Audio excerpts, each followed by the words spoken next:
आणि आता पाहूया टॉप 9 मोठ्या राजकीय बातम्या।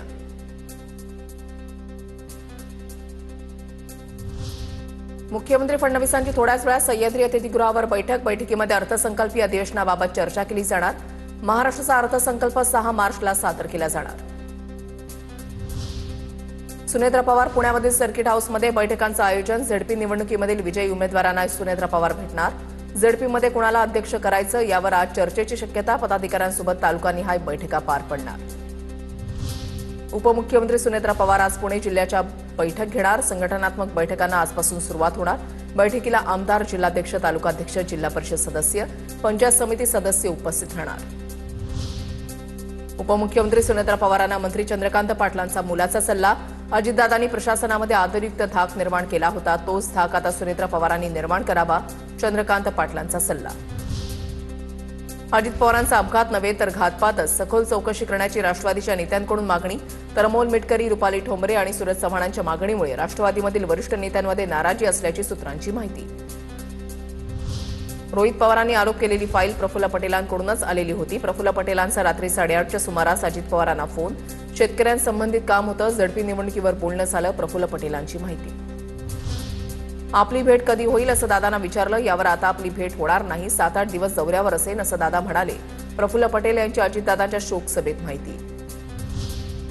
मंत्रालयात लाच घेताना क्लार्कला रंगेहात पकडलं। मंत्री नरहरी झिरवाळांच्या अन्न आणि औषध प्रशासनाच्या विभागामध्ये एसीबीची मोठी कारवाई। मेडिकलचा निलंबित परवाना पूर्ववत करून देण्यासाठी 35,000ची लाच घेताना आरोपी राजेंद्र ढिंगरेला अटक। मंत्रालयामध्ये अधिकाऱ्यांना लाच घेतल्याप्रकरणी माझं नाव आलं तर मी राजीनामा देईन, मंत्री नरहरी झिरवाळ यांची प्रतिक्रिया। या प्रकरणामध्ये कुणालाही पाठीशी घातलं जाणार नाही, झिरवाळांचं वक्तव्य। आता पाहूया टॉप 9 राजकीय बातम्या। शिंदेचे अनेक लोक मध्यंतरी अमेरिकेमध्ये जाय करत होते। एप्स्टीन फाईल्समध्ये शिंदेचे लोक नाही ना? एप्स्टीन फाईल्सवरून संजय राऊतांचा एकनाथ शिंदेंना सवाल। संजय राऊतांना पंतप्रधान मोदींवर बोलण्याचा अधिकार नाही, भरत गोगावलेंची प्रतिक्रिया। तर संजय राऊतांच्या चले जाओ मोदीच्या नाऱ्यावर गोगावलेंचं प्रत्युत्तर। राष्ट्रवादीचं विलिनीकरण होणार नाही असं चित्र जवळपास स्पष्ट। सत्तेमध्ये वाटा देण्यास तटकरे पटेलांचा विरोध, सूत्रांची माहिती। विलिनीकरणावर 16 तारखेला रोहित पवारांची पत्रकार परिषद होणार।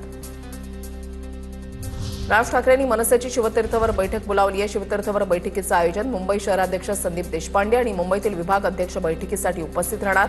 मराठी भाषा दिनाच्या संदर्भात बैठक होणार असल्याची माहिती। ठाकरेंच्या शिवसेनेचे सय्यद इक्बाल, परभणीचे महापौर। इक्बाल यांना 39 मतं तर भाजपच्या उमेदवार तिरुमला खिल्लारेंना 26 मतं। काँग्रेसचे गणेश देशमुख परभणीचे उपमहापौर।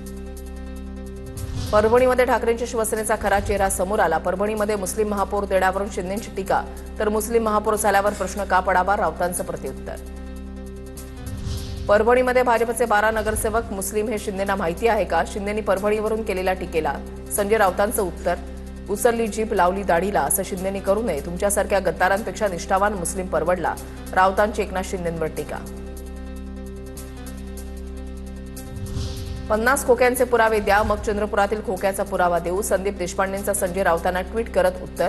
चंद्रपुरात ठाकरेंच्या नगरसेवकांना 1-1 कोटी मिळाल्याचा दावा। एडीएमसीवरून राऊतांनी मनसेवर केलेल्या टीकेला देशपांडेंचं उत्तर। चंद्रपुरात जे घडलं त्यात उद्धव ठाकरेंची भूमिका नाही, भाजपसोबत जाण्याची उद्धव ठाकरेंची भूमिका नाही आणि घेणारही नाही। चंद्रपूरसाठी वेट अँड वॉचची भूमिका, थोडं थांबा। चंद्रपुरात भाजपसोबत जाण्यावरून संजय राऊतांची प्रतिक्रिया।